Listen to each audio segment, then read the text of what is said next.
I'm Brian Jordan, and you're watching On Deck with Tyler Redmond. So I got a call that said, this is Susan Bailey. And I said, yeah, but I'm sorry, I don't know a Susan Bailey.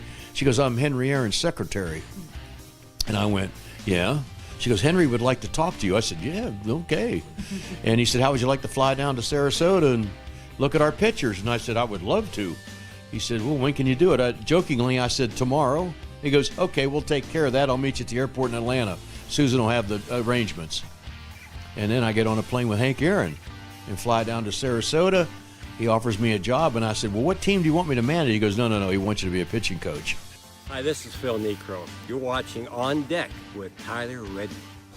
Most guys throw it this way, put the ball back in here, hands come around, and these two fingers come into the ball, and stiff-wristed, no follow-through, and just a little up and goes in the bat. I hope there's no rotation on. The ball comes in there and doesn't bother. It doesn't never do the same thing twice.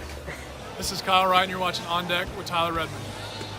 One of my favorite moments for your career, as of right now, is actually this past week. It was a show of confidence by Brian Snitker. He left you in the game after bases were loaded. Talk to me about that. Yeah, it was really cool. I went back and I saw that clip on Instagram several times. I'll be honest, I went back and I watched it numerous times. Kind of gave me chills a little bit.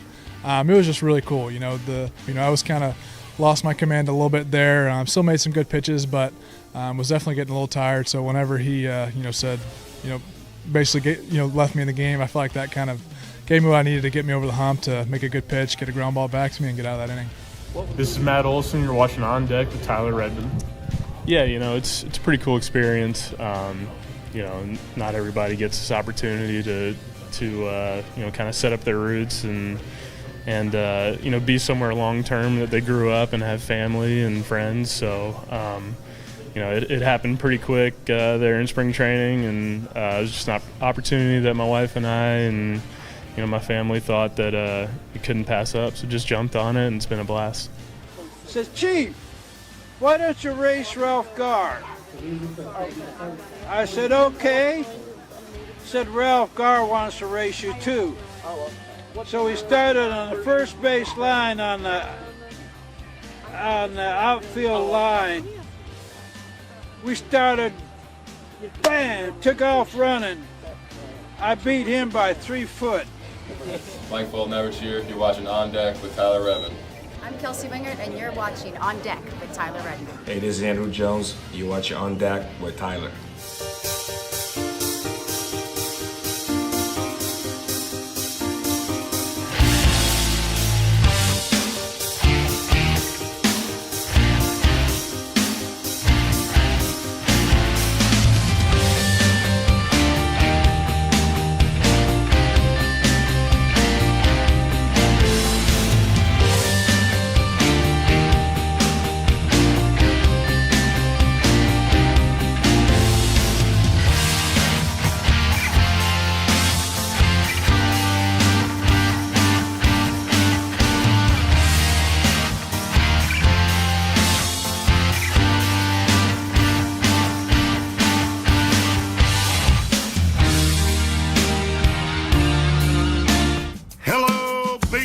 fans.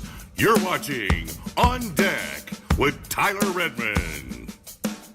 Welcome into On Deck. As always, thank you so much for checking out the channel. Really do appreciate it. While you're here, do me a favor, like the video, subscribe to the channel, and hit the bell for notifications so that you can stay up to date with everything going on here at On Deck, and of course with the Atlanta Braves. And we're coming off of a tough series with the Cardinals, one that, you know, on paper you wouldn't think would be tough, but coming off the road trip, expending all of our resources against the Dodgers in the series prior, you know, it takes a lot out of you. And of course, we saw that in this series with Cardinals. You had wished we had gotten the win of the series, but we concluded it with a win tonight. Of course, the Braves did win it 8-5, courtesy of 5 homers, 2 by Ronald Acuna. That puts him at 34 homers on the season. Another by Matt Olson, which is a major league leading 47. He's getting close to that record held by Andrew Jones for all Atlanta Braves. You know, Also, Travis d'Arnaud, who I think in this lineup gets very overlooked sometimes, he blasted a shot to put the Braves on top and keep them on top, and Michael Harris had one as well. So very busy night for the Atlanta Braves offense, more like the offense we're accustomed to seeing here in Atlanta. So I thought it was a terrific night. It was a great way to end the series. It had been so tough prior. The other thing I wanted to say about this series was, yes, the Braves lost Game 1 and Game 2. Pitching wasn't where it needed to be. We'll talk about Soroka in a second. We'll talk about Strider in a second. But one thing I wanted to point out was the offense was still on fire. The offense scored 6 runs in both of those games. The pitching, of course, did not hold up to the standard that we have set in Atlanta. But all in all, I thought this was a series that we can learn from, we can adjust from, and move on from, more importantly. The Braves do take on Pittsburgh next. That is a home series. And, of course, I know you guys are going to pack out the ballpark for that one. Hopefully the Braves will be able to win this one and be back on their winning ways. Tonight's victory did get them to win number 91. If I'm not mistaken, I believe the Braves are still the only team with 90 wins at all. So they are still on a historic pace for this team, and I think they could very well get the record for all of Atlanta Brave history. I definitely think they'll get to 100, by the way.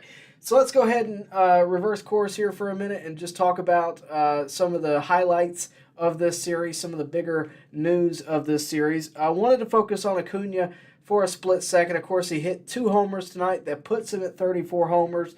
Could he get to 40-70? Could he get to 40-80 and be the first ever in each of those categories? I definitely think 40-70 is possible. Of course, he's at 34. He's still got a ways to go in this season, a couple of weeks left in this season. I definitely think 40-70 is possible. He's only 7 stolen bases away from 70 stolen bases. So I definitely think it's possible. 40-80 would be a tall task. He'd have to get 70 or 17 stolen bases. Again, possible, not out of the question, but he'd have to be very aggressive. And I don't know how aggressive you can be in the tail end of the season when you're leading the division like this.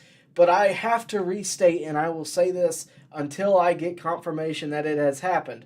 Ronald Acuna Jr., if he is not on your MVP top tier list, he should be. Ronald Acuna Jr. belongs as the MVP. He should be the MVP. I will state that until season's end. He should be the MVP. Mookie Betts is a great talent. He is an MVP any other season, not this one. Ronald Acuna Jr. is just different. He's a different type of player. We've never seen this performance from anyone ever before. What he does contributes to the rest of the team. That's why this Braves team has the most homers, because all you ever see with him on the base pass is fastballs. That guy deserves the MVP award, and I will stand by that. Aside from Ronald Acuna Jr., another facet of this offense, Matt Olson. Gosh, what a few nights he's had. Yes, the Braves have lost, but this guy is right back on track. He hit a little bit of a lull prior to the Cardinals series, but this one got him hitting again. Of course, I think he has a homer in the last 3 or 4 games. He's been on a great pace. So it's as tough of a series as this was, it's nice to see him hitting the ball well. Marcell Ozuna is hitting the ball well. The entire team is really still hitting the ball well. And to be honest with you, that's what I really don't want to go away. I can live with an occasional bad pitching performance, especially by somebody like Strider. The occasional, not in the postseason, but the occasional regular season hiccup is going to happen. Of course, it happened last night. And that's going to happen. But if the offense is still hitting on all cylinders, I think we're good. I think our momentum's good. I think heading into the series with Pittsburgh, we'll still be right back where we need to be. So I think we're still on a great pace. And, of course, we're still winning the division. We still have the best record in baseball. You really can't complain much when that's the case, and it's rare that we have these conversations about losing right now. The other thing that I think we have to talk about is Michael Soroka. And this is one that, again, I didn't really see coming. I don't think anybody really saw it coming. We got the announcement that Soroka would pitch in this series, and it was exciting. Every time Soroka gets called up, it's a little bit exciting. Everybody hopes that we can get some kind of similarity to what he used to be and hope that maybe, just maybe, this is the last time he gets called up. And, maybe maybe he can be what he used to be, and we don't have to worry about him anymore. We don't have to worry about the Achilles. We don't have to worry about anything else. That is not to be the case this go around. He is out for the season due to inflammation in his right forearm. Now, there was speculation that that could lead to something else, that could be a part of something else, maybe Tommy John. I'm not buying into that until we hear a doctor's prognosis on it, and I am certainly not educated enough on that. But I do think it's good, number one, that he's not having surgery on it. That is first and foremost the priority. He is not having surgery. And a lot of people are going to go, okay, well, great, but he's still out for the season. Sure, but he's not out for next season too. And some people are going to say, well, is there going to be a next season for Michael Soroka? I believe there will. This guy has fought back through every trial he has ever faced at the major league level when it comes to injuries. I don't think a little bit of right forearm inflammation is going to keep him from coming back. I just don't. I think this is an abundance of caution. I definitely think it's the right move. Of course, he was having numbness in his fingers, and you really hated to see him the other night pitch the way he did, because it wasn't a great game to watch. I'm just going to be honest with you. Anytime the other team scores 10 runs, it's not going to be a fun watch. But you hated to see him struggle, and I couldn't help but think after the fact, after we learned all this, maybe he pushed it. Maybe he did something he shouldn't have. Maybe, you have those thoughts. I don't know if that's the case. Again, I'm not going to suggest anything, but I will wish him well. I would like to see him, back where he needs to be, back pitching every fifth day. That's what I'd love to see Soroka do. But only time will tell. It's a process, and again, we wish him well, but that's all we can really do. If you didn't know, he did sign a one-year deal with Atlanta, $2.8 million prior to this year. He still has another year of arbitration, and then he is a free agent in 2025. So he's not going anywhere. He will be with the Atlanta Braves going into the 2024 season, and I hope that it's a back to normal season for Michael Soroka, because if there's anybody in the game that deserves it, it's Michael Soroka. All right, the other guy we got to talk about this one, instead of going to the injured list, is possibly coming off of it. Kyle Wright. Could Kyle Wright return prior to the postseason? All indications right now are a go. That is the plan. They would like Kyle Wright to pitch in the postseason when we really haven't seen him all year long. I have some questions about that, but no doubt he would be a huge addition to this Braves squad. No doubt about it. I'd love to see it. Again, it's only time will tell, right? It's only a few weeks. We got to wait to find out. In his last Gwinnett appearance, his last AAA appearance, he had 3 2/3 innings, 1 hit, 2 walks, and 7 strikeouts. Brian Snitker has already come out and said he will at least pitch one more, so I think he's at least a week or two away from being at the major league level. The other thing that we're going to talk about tonight before we get into the comment section, by the way, don't forget to like the video, subscribe to the channel, hit the bell for notifications so that you can stay up to date with everything going on here at On Deck and, of course, with your Atlanta Braves. But the other thing we're going to talk about tonight, this was actually suggested by Jake Hobby, who I know is in the chat, so thank you to Jake. But we're going to talk about the possible projected lineup, projected roster for the postseason. Now, a couple of things before we do that. It is important to kind of lay down some ground rules. Number one, postseason rosters are not 28-man rosters. That is the current status of where the Braves are. Every MLB team has a 28-man roster right now. In the postseason, they go down to 26. So people will get cut. And beyond that, the other rules that you have to set up are basically that you have to have 13 pitchers, 13 position players. That's not a formality, really. I don't think that's official by MLB, but that's what I'm going on as of right now. I just think that is the most easy way to predict this thing. Also realize you don't have to have the same roster for the NLDS as you do the NLCS or the World Series. Those rosters could change depending on the need. So that all understood. Let's go ahead and jump into this.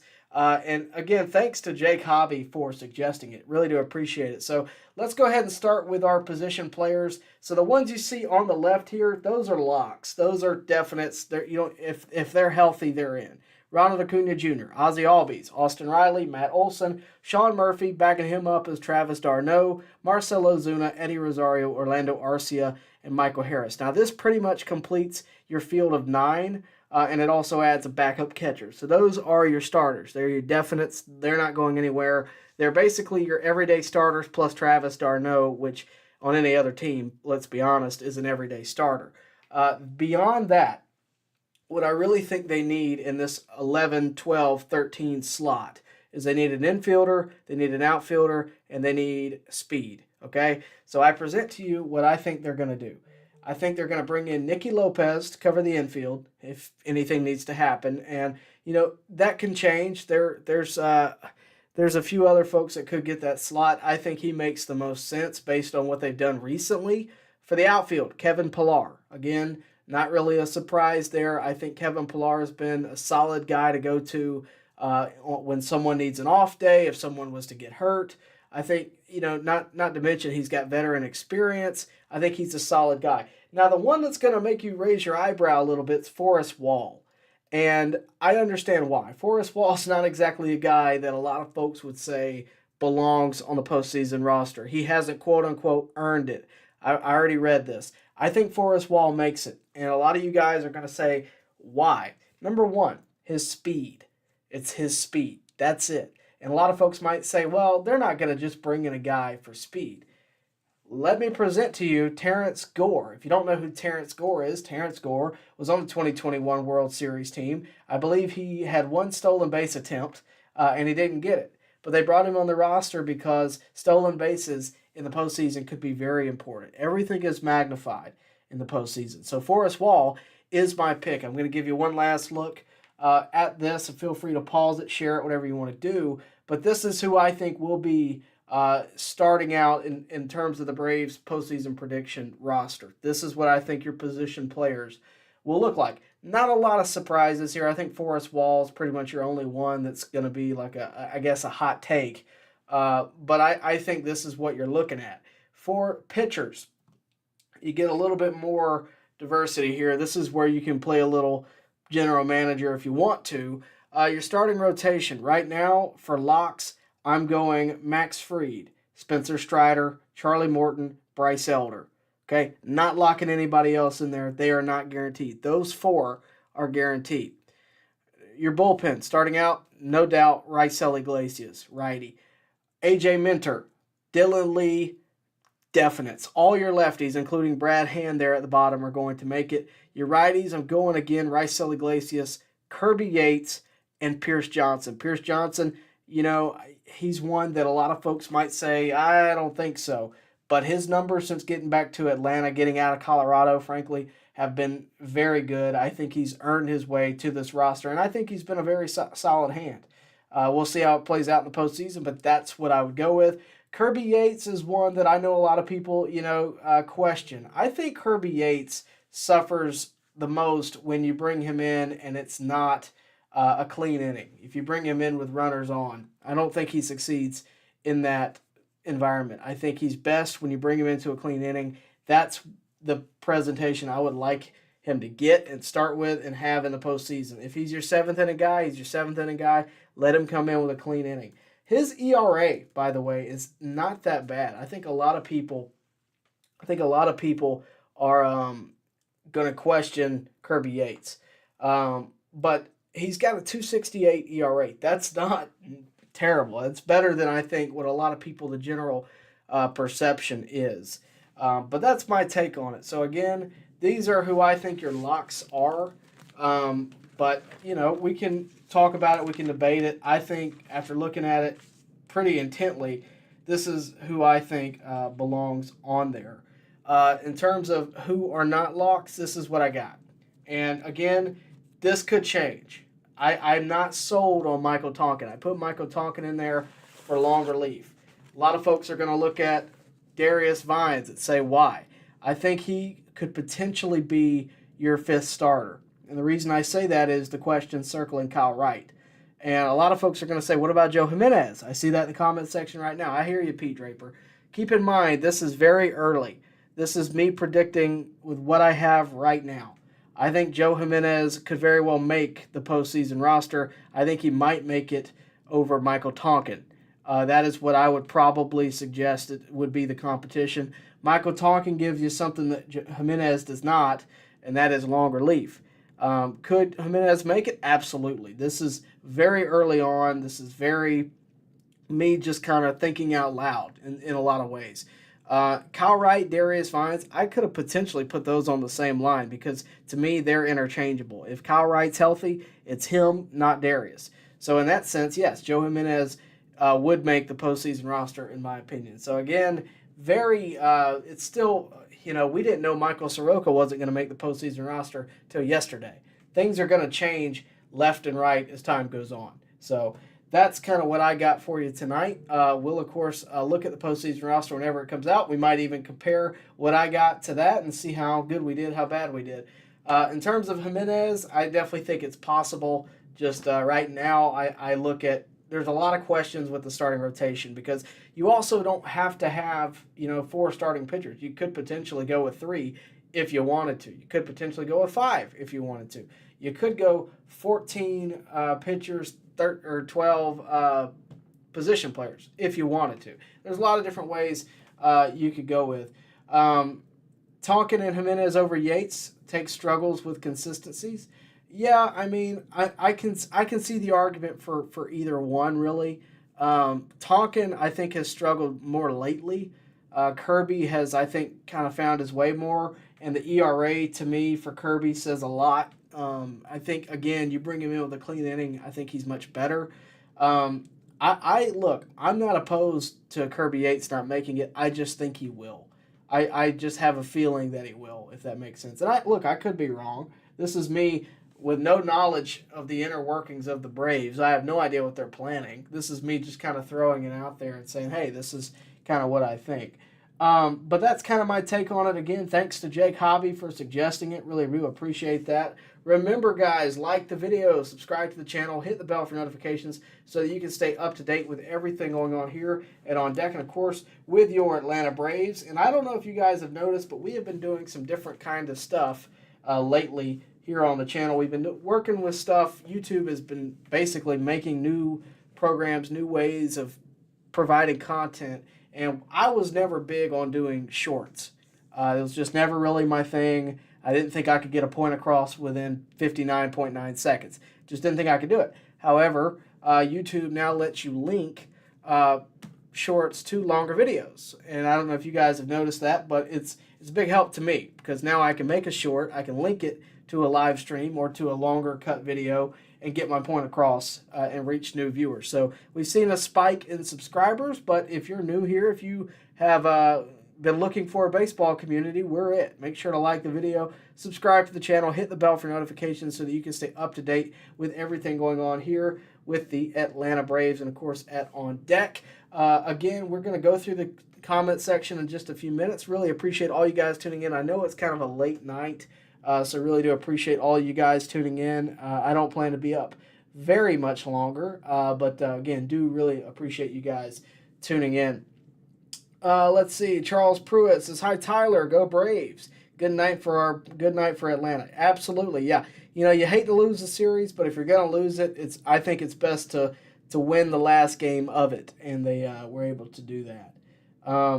Jake Hobby says, "I hope this isn't the last of Soroka in Atlanta." I don't think it will be. And, I might sound like I'm wishful thinking, and of course you don't think it will be, Tyler, but I really don't. He's signed to another year. He's out for the rest of the season. He's worked through a lot this season, and just in terms of getting better as a pitcher, forget injuries. He's worked a lot to develop back into himself. And I think another offseason, I really think he could come back and be a force. I hope so. You like you said, I hope this isn't the last of him. I hope this isn't it for him in the majors. He could just decide, I'm tired of being injured all the time. I'm going to hang it up. I hope that's not the case. I don't think it will be the case. But, we will see. Vision says, "Hey, everybody, good win. We got a little nervous in the stands in the night. Thank you, offense and defense." Yeah, Eddie Rosario with a terrific catch. Really, really appreciated that, if nothing else. But, yeah, the offense has been on fire. I'll stand by that. I think that, as we look at it and we digest it, I think the offense is far from our issue. I definitely think, and I've said this all year, I thought all year that the bullpen was our biggest concern. And I still think that. I think once we get to the postseason, it'll be magnified. We'll be on the edge of our seats every pitch. Not that we wouldn't be anyway. I think the bullpen and the starting rotation as of late has become our biggest concern. The offense is historically one of the greatest that I think we've ever seen in Atlanta. So not a concern there, but I am very concerned about our pitching.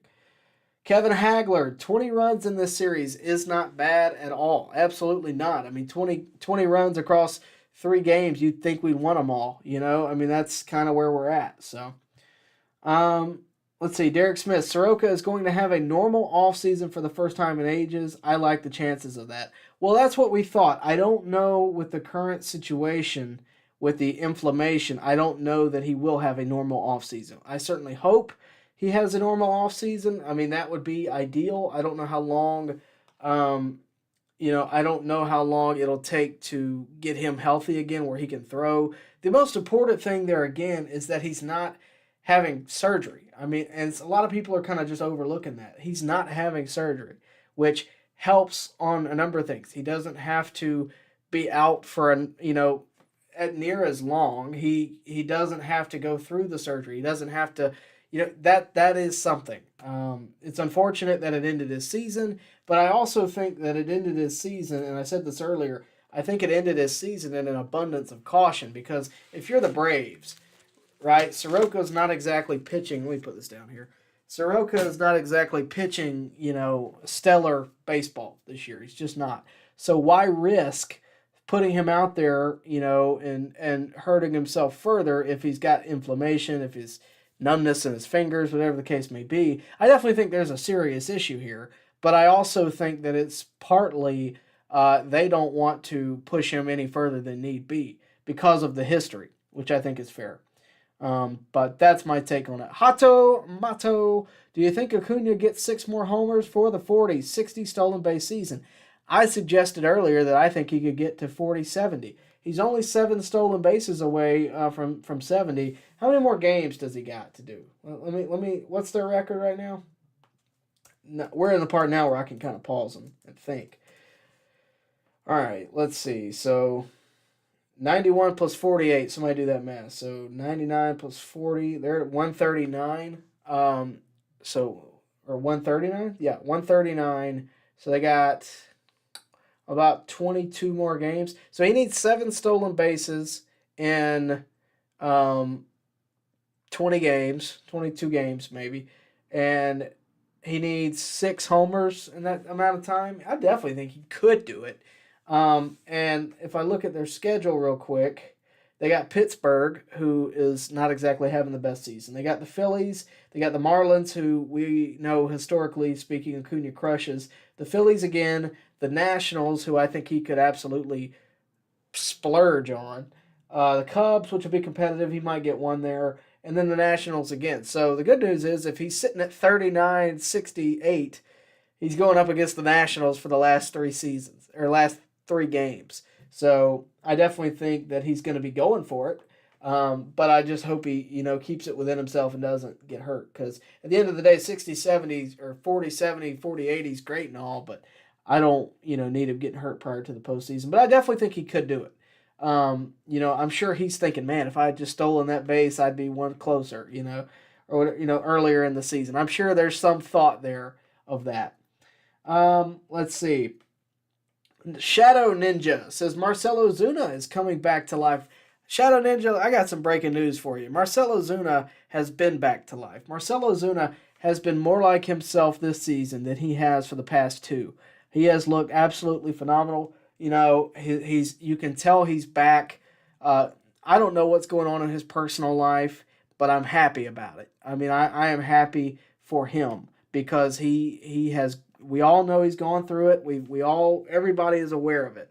But I am so happy that he is back to being himself and being a part of this team and being a part of Braves country. And I'm glad Braves country has embraced him. I think that says a lot about our fan base. forgiveness is key, and Marcell Ozuna has certainly earned up to his contract this season. Absolutely. Jake Hobby says, hopefully Riley will be back tomorrow. Yeah, I heard he was sick a little bit. They hope it was they hope it was a little bit like a 24-hour bug. I don't know. I hope he's back tomorrow. The Braves offense didn't seem to miss a beat, but either way, you hope to see Austin Riley back in the lineup. Yeah, it's tough to say. I don't really know the details of it. I hope he's fine. And again, you never wish anybody any kind of sickness, but I hope he gets figured out sooner rather than later. Hato Mato says, let's see, COVID Ozuna. That was one of my lines from way back when. I said, bring back COVID Ozuna. That was something I said, gosh, a year ago maybe. And it looks like he's back. It looks like I don't have to say it anymore. It looks like he's back.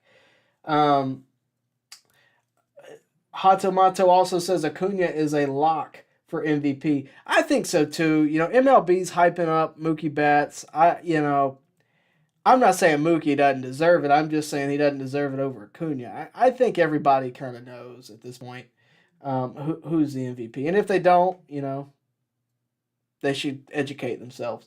Pete Draper, given Soroka needs more time to get back where he was before the injuries, I'd like to see another starting pitcher acquired in the offseason. I'm not opposed to that. I don't know who's a free agent. I can look it up real quick. I'm not opposed to that. But keep in mind, the Braves don't exactly go sign starting pitching. The only time they've done that in recent years really was Charlie Morton. Other than that, they don't really do it.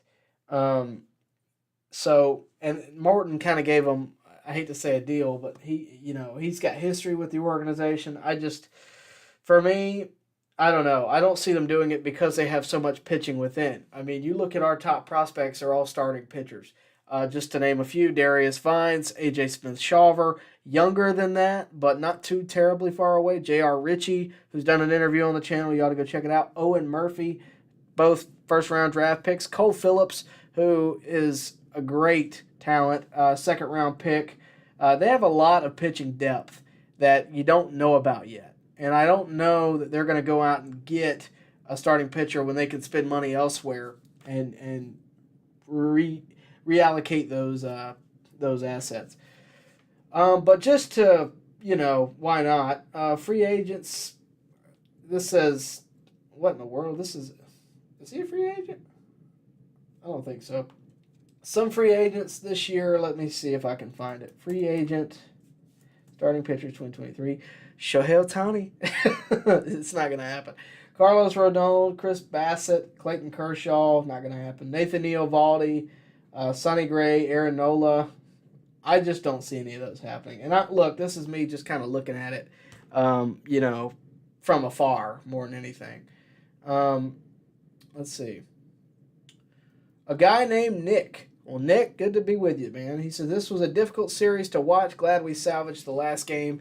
Yeah, I'll be honest with you. Last night, I got off from work, and I was like, I got to go home and watch Braves. I got off early. And I get notifications on my phone that, 4-0, 5-0, whatever it was. And I was like, well, I'm not even going to watch it. I don't even want to tune into it. So, yeah, it was definitely a hard one to watch. Shadow Ninja, is Max Fried in for the postseason? Yeah, absolutely Max Fried is in for the postseason. I wouldn't want anybody else on the mound over Max Fried. But no, of course, earlier we discussed the postseason locks and who's in, who could be out possibly. That's subject to change for sure. But, we'll see. We'll see how the roster shakes out. I think they could potentially have more pitchers on that side rather than, another bench bat. Instead of Forrest Wall, you could have Joe Jimenez, which I think is fairly likely. Especially with all the questions around our pitching, I think they may go heavy on the pitching. And to be honest with you, the more I think about it, the more I change my mind about it. So it's kind of we'll see what happens. But yeah, I again really do appreciate you guys tuning in. Please do make sure to like the video, subscribe to the channel, hit the bell for notifications so that you can stay updated with everything going on here and on deck. And of course, make sure to like the video. That is the easiest and the best thing you can do for us. Like the video, subscribe if you can. A guy named Nick, do you think Strider still has a chance for the Cy Young? I think it was a little bit hard for him to get it already, to be honest with you. And yesterday's performance wasn't exactly great. I don't think it helped him any. I'm trying to see. Looks like Garrett Cole is probably going to win it on the American League side. I'll be honest with you, I've barely looked at the Cy Young competition. I just haven't really cared because, to be honest with you, even the MVP, as much as I do care about it, the MVP is tough because the Braves are doing so good. It's just tough to focus on. It looks like Blake Snell is the guy. I don't, like I said, I haven't really looked at it. But if Blake Snell wins it, I wouldn't be too upset. I think Strider has a lot of Cy Youngs ahead of him, and I think he could still very well, make it. I think he could very well get a few Cy Youngs. So he's got more years to go. Kyle Wright, is he a lock? No. But I definitely think if he's healthy, he'll be in there. But he's not a lock purely because he's, we don't know if he's going to be healthy or not. By the way, we interviewed Kyle Wright last year amidst his 20-win season. You can go check that out on the channel. I would put a link to it. I guess I could put a link to it. But yeah, we interviewed him. Great guy. Really would like to see him come back and, have a terrific postseason. That would be quite a way to, he'd have a very short season, but it would be a good way to end it for sure. But yeah, so who is the biggest sleeper team in the postseason? Well, postseason's not exactly settled yet. I would say right now would probably be the Phillies on the National League side. That would be the one that I definitely think we're probably going to face. I just feel like that's what's going to happen. But I could be wrong. I haven't seen the postseason layout. I don't know where they're going to go, what's going to happen exactly. But I definitely think one of the biggest sleepers is Philadelphia. And a lot of folks might say, what? Philly? We like they're not even competing in the division. They really weren't last year either. And they ended up making it all the way to the World Series. So you got to think they're having those same thoughts again. And it just wouldn't surprise me if they somehow or another, weasel their way to the NLCS or something like that. Yeah, I mean, like Hatomato says, their rotation is scary. Their offense is a little scary. I'm not fearful of them. I think this Braves team's far better. But I also think if there is a sleeper team in this postseason as of right now, it's probably the Phillies. Guys, remember to like the video, subscribe to the channel, hit the bell for notifications so that you can stay up to date with everything going on with your Atlanta Braves and, of course, all across Major League Baseball. Let's see. A guy named Nick. Yeah, the postseason is the main goal, but it would be crazy to have the Cy Young and MVP on the same team. Why not? We had both Rookie of the Year candidates last year, right? So, I mean, it would be great. I think Blake Snell's probably a lock for it at this point, although there is still a month to go. Snell could absolutely fall apart. We'll see what happens. Jake Hobby, we need to hope Miami takes series over Philly, and then we take Pittsburgh series. I mean, I hate to say this. I absolutely hate to say this. I'm not worried about the division anymore. Like I'm pretty confident that we've got the division. I'm not, gonna pull the Sal and say the NL East is over. I'm not gonna do that. I'm not really concerned about it. I'm more worried about the postseason, what's to come, and where we go from here. That's more my concern.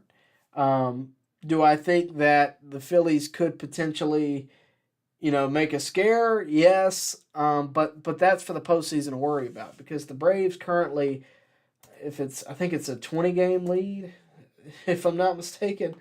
The Braves, 14. They have a 14-game lead and they have less than 20 games to go. They've won the division.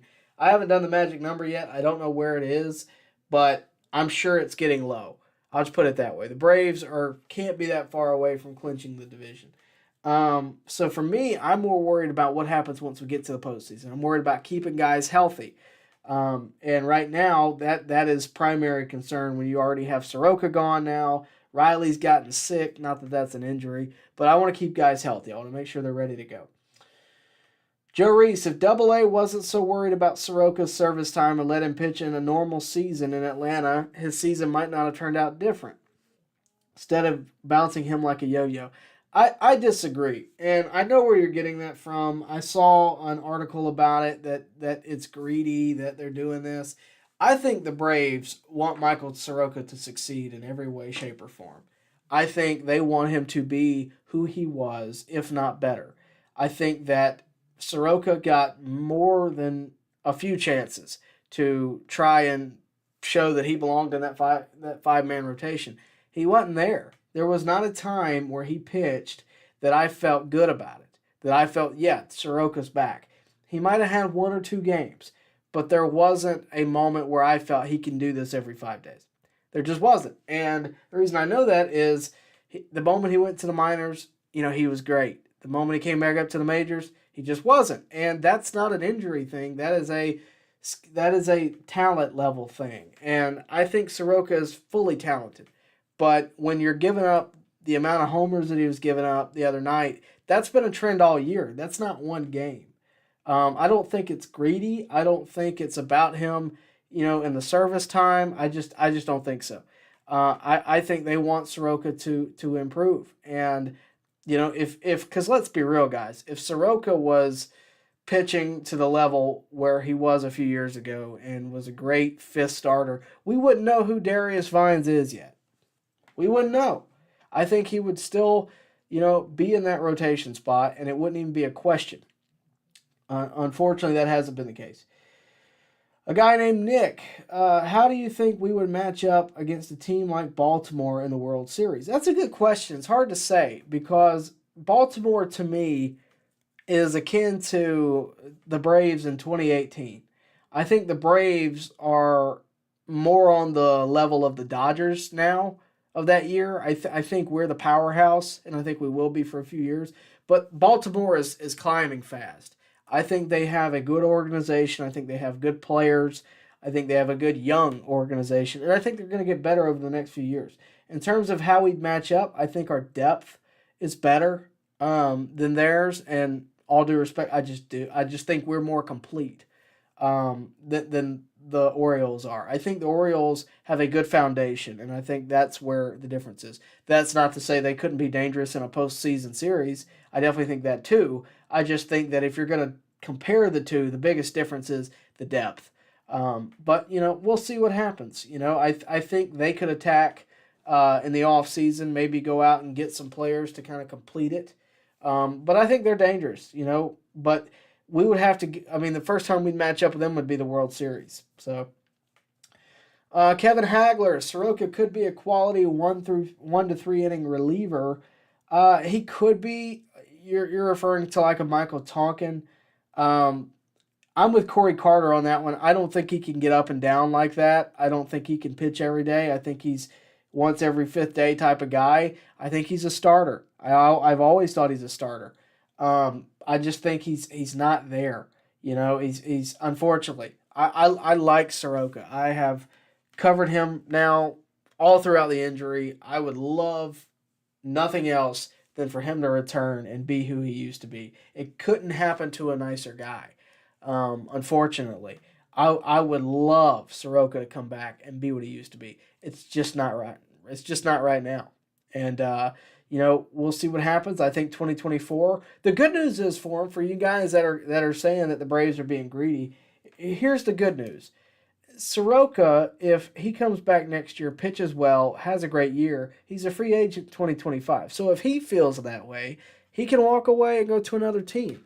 I just don't think that's what it is. I think Soroka, number one, appreciates the Braves sticking with him this long. How many other organizations, if you're honest with yourself, how many more organizations are going to stick with a guy who's had 2 Achilles tears, elbow inflammation, forearm inflammation, all this. I think you have to have that perspective.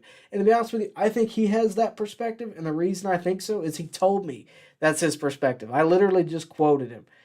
You can see that interview. It's on the channel. I interviewed him in spring training, and he basically said, I'll try to paraphrase. He basically said, to be in an organization that is appreciating what I did now 3-4 years ago, that says a lot about them. So I look, the Braves are a first-class organization. I will stick up for for them anytime. I don't think they work that way. There's a lot of teams that do. I'm not saying that they've never dabbled in messing with service time. I definitely think that is a strategy they use, but I don't think this has anything to do with it. I just don't. I just don't. We'll see what happens. I wish the best for Michael Soroka. You hate to see another year go by and him not be at his fullest potential. You hate to see it. But I definitely think that, if there's anybody that can come back from it and have the right perspective on it, it's Michael Soroka. So we will see what happens. Captain Spartan, how you doing, Tyler? Your nose looked legit over LSU. I don't know if any of you subscribe to the Late Kick podcast with Josh Pate. Josh Pate is now one of the biggest names in college football media, but I know him just as Josh. He's a friend of mine. I texted him immediately after the FSU game, and I just put, "We back." All caps, "We back." And that's what I'm going to leave you with. We back. The Noles are back. At least I hope so. We'll see how the season goes. But that's my take on it. Glad the Seminoles are at least competitive again. They look great over LSU. I hope they continue. Maybe they win the ACC. Maybe they make the playoffs. I mean, they're in the top 4 in the AP poll, right? So, we'll see what happens. It's just nice to know that they're winning games again. Let's see. Corey Carter says Forrest has to be on the postseason roster. I agree. I think the speed is going to get him there. A guy named Nick. There hasn't been many moves where I thought the Braves did a player dirty. Yeah, I mean, I just don't see the organization doing stuff like that. I think they're a little bit more classy, especially in a situation like Soroka. They want him to succeed. They don't want him to fall apart. I think they really want him to do well. Miguel Freaka. Hey, Tyler, what is happening with Vaughn Grissom? He has not been in Gwinnett lineup since 3 days ago. Yeah, he tweaked his hip. He's on the injured list. We'll see what happens. But, that's all that it is. He tweaked his hip. I hope he's back soon, but I don't really know what the timetable is. Oh, the Chiefs lost? No, they didn't. That's probably why my viewership's down. NFL's on now. Chiefs. Did they really lose? They did, man. Patrick Mahomes is my fantasy quarterback, too. That's not great. Okay, well, thanks for ruining my night. Miguel Freaka says the Braves' bullpen is concerning. It's concerning, but I wouldn't overreact to it. I don't think it's disastrous by any means. I think it's just a little worrisome, especially once postseason rolls around. You got a man on second and third with one out. You got to call on somebody in the bullpen. That's when I get worried. Frequency of life. Who are the pitchers that will compromise this year's night shift in the playoffs? When you say compromise, I don't know what you mean by that. Who are the pitchers that would compromise this year's night shift in the playoffs? I don't know if you mean like who are the pitchers that would become the night shift, because compromise sounds negative. If you're asking me who would be in it, I think Raisel Iglesias is obvious. I think Pierce Johnson is a sleeper pick for that. Dylan Lee would be my other pick, those three. But, we'll see. Captain Spartan, which of the 4, Diamondbacks, Marlins, Reds, and Giants, do you think get the final wild card spot in the National League? Well, comprise. Thank you. I think that's what they meant. Thank you. I appreciate that, Corey. Who would be the weakest in the shift?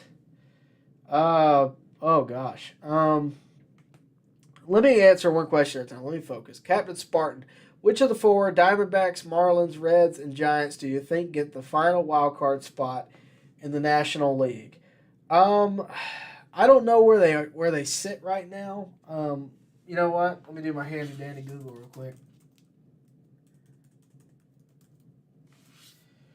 Give me a second. Let me look at where we are. There's a website I go to for this type of thing. Hang on a second. I want to make sure I give you accurate information. So if the season ended today, you would have, on the American League side, Baltimore, Seattle is your number 1 and number 2 seed. So they get a bye in the wild card. Your wild card matchups would be the Twins versus the Rangers, Tampa Bay versus Astros. In the National League, you'd have the Braves and the Dodgers. We already knew that. Milwaukee Brewers and Arizona Diamondbacks. So that would be the bottom of the totem pole. So the Diamondbacks right now are the measuring stick. Give me a second. Who else is in it? The Phillies and the Cubs. So right now the Marlins don't make the rosters. The Phillies do. The Cubs do. Diamondbacks are bottom of the totem pole of who's actually making it in. So let's take a look. Diamondbacks have a 73-68 record. The Giants are 3 games behind them. I think the Padres are out of it. The Rockies are out of it. So the Giants have a chance. The Pirates are out of it. The Reds are 73, 68, 69. So they're one more in the loss column. They have a shot. The Marlins are only 1 game back too. So yeah, it's really between, to me, the Marlins, the Reds, and the Diamondbacks, and the Giants. So yeah, you're right. It's tough. I think it's really about who turns it on, for the rest of the season, right? The Reds have had a great season in terms of just getting the energy back on the team. Ellie De La Cruz has been phenomenal. Joey Votto's come back. They've had a good year. The Diamondbacks, I think, are a little bit more complete. The wins necessarily aren't there, but I definitely think they could be in there. The Marlins, if they got hot, maybe. I don't think they're quite the force of the other ones. I think it'd really be, for me, between the Diamondbacks and the Reds. I wish I could give you a better answer. I'm not a fortune teller, but that's what I would say. I mean, you're right on par with, who gets the spot. It's between those 4. But for me, I'm going Diamondbacks and Reds, one of those 2. So I'll narrow it down for you. I'm not going to pick one, but I'll narrow it down for you. Joe Reese, if Soroka and Fried have good seasons, do you think AA tries to sign them both to longer deals? I think Soroka will be easier to sign. You'd be correct. I don't think he signed. That's tough. I don't know if I'd sign Soroka to a long-term deal just with all the injuries. I don't know. I don't know if you give Soroka a long-term deal. I kind of feel like you give him a shorter, higher paying deal before you give him a long-term. It's just a lot to, lay your hat on. Fried, I think you try to give him a long-term deal. I don't know if he's going to take it, but we'll see what he does. He has every right to go to free agency, and so does Soroka. Hey, Tyler, if Acuna has 40 homers and 70 stolen bases, no way that Mookie will win the MVP race. Well, as someone said on my video the other day, they commented, some Dodgers fan, commented, you can't just put 2 stats together and call it something and make him the MVP. I disagree. I think you could put homers and stolen bases together, and that'd be a perfectly fine reason to call the guy the MVP.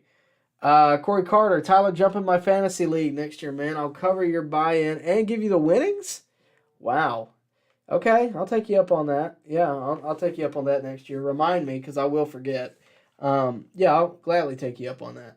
Hato Mato, Baltimore looks like a powerhouse that could be a sleeper. They have some talent over there.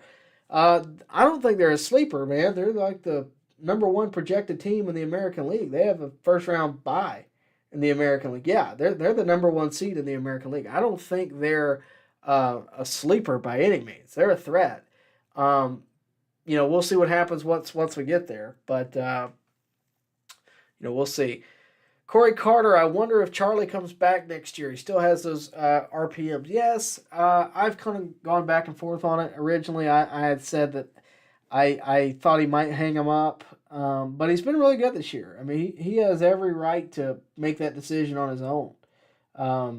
He's got a team option, I think, or a mutual option, one or the other with the Braves. I think it's a team option with the Braves. So if he wants to and the Braves want to have him back, I don't see why they wouldn't. We'll see. But we will see. Mookie hurt his foot. Well, that's not good. That's not good at all.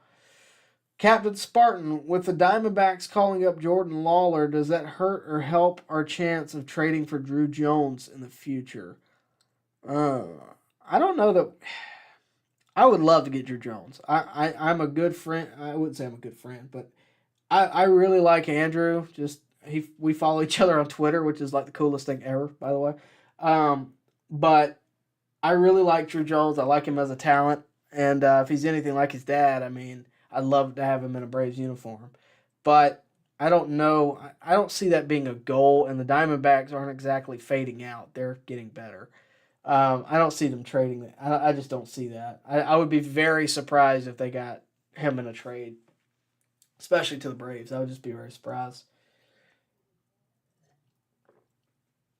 Corey Carter, the Baltimore and Braves World Series would be awesome. Macon Airport flies right into Baltimore. Plus, I used to date D.L. Hall's sister.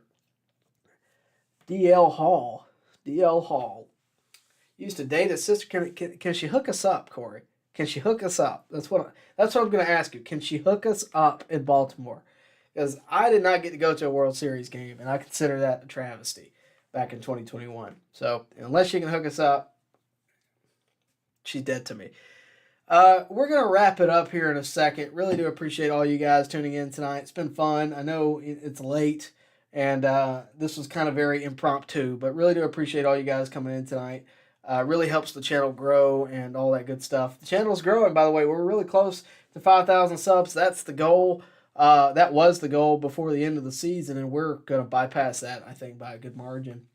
So really, that's thanks to you. I'll say that every time. That is really, again, thanks to you. You guys that are watching right now, I know you guys are the guys that really like watching the show and really do appreciate that. Really do appreciate you tuning in. If you're new, make sure to subscribe. Would really appreciate it. And again, thank you for tuning in. We got a super chat. Whoa, big check. Nick Kirchival. If you were the Orioles, would you accept a Jackson Holiday trade for Mike Trout from the Angels? Ooh, this is pretty interesting. If you were the Orioles, would you accept a Jackson Holiday trade for Mike Trout from the Angels?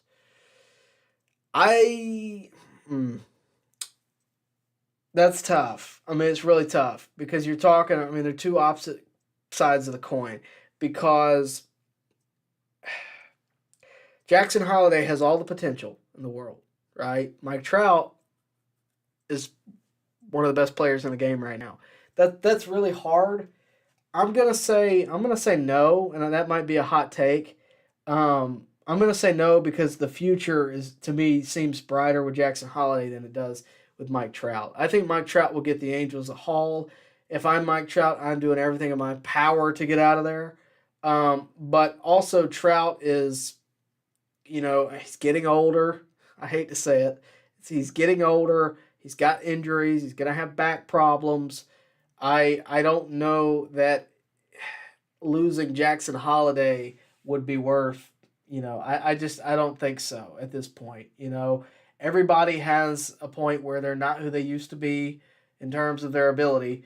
And I think Trout he's not there yet, but he will be there in the next few years. I don't think so. I think you keep Jackson Holiday. I mean, it'd be like trading for, let me try to think of a good example. That would have been like trading Ronald Acuna Jr. for Manny Machado in like 2018, maybe 2017. Yeah, it would feel good in the moment, but look at how it's aged. I think that's kind of what you have to think of. And Jackson Holiday, I mean, he seems to be every bit of a prospect as they've made him out to be. I just don't think so. And not to mention, as Hato Mato said, he also has a big money bag tied to him. Trout does. So I don't think so. He's got a long contract, but it's a $400 million contract. You wouldn't have to pay all of it, but regardless, you'd have to pay a lot of it. I don't think so. I mean, it's a good question. I mean, you're making me sit here and ponder, but I just don't think so. I'm curious what you think, Nick. I mean, do you think they would do it? I don't think so. I think Nicholas Carrasco says it perfectly. His age is increasing and injuries are becoming more severe. And Jackson has all the opposite. He's got all what to live for. Now, the flip side of that is if Jackson is a bust, which, I hope he's not, but if he turns out to be a bust, then you could have got Trout for next to nothing except paying him a tremendous amount of money. If that's the last comment tonight, I am going to wrap it up there. Thank you for the Super Chat, Nick. Really do appreciate that. Remember, Super Chats, by the way, get you pushed to the front of the line. They also get you better answers. I sit on them longer. I think about them more. I try to give you a better answer. I hope, Nick, I gave you your money's worth. I did my best. Maybe in the future I'll be able to give you a better one, but really do appreciate the Super Chat. Appreciate the support, really, I do. And if you want to support the channel, this is how you do it. You go check out the On Deck shop. That's the way you can get some On Deck merch. We got stickers, pennants, shirts, all kinds of designs. Go check them out. Bottles, I mean, anything, sweatshirts, anything you can want with an On Deck logo, it's on there. We also have a brand new unpaid intern shirt, which if you've been watching the show for a while, you know who that is. That would be my little brother Jacob. It is not going to be on the screen, so you're going to have to go check out the QR code to see it. But you can all be unpaid interns if you want to be, just by getting that shirt. And we really appreciate you checking that out, supporting the channel, and you guys do that anyway. So really do appreciate you.